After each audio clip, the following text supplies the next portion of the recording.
साठी या ठिकाणी उभे आहोत। आम्ही 100% आपलं मनोरंजनच करणार आहोत आणि आपला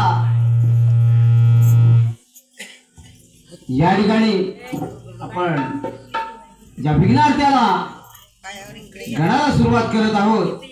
आपण बळीराजा आपला सर्व शेतीची कामं आटपून तयारीला लागतो। तो पुढच्या शेतीची कामं आपली संपूर्ण आता सरायच्या टायमावर आपण आलेलो आहोत, परंतु आपली संस्कृती आपण जतनच या ठिकाणी करतो आणि म्हणूनच हे गाणं आपल्या सर्वांसाठी लक्ष असू द्या।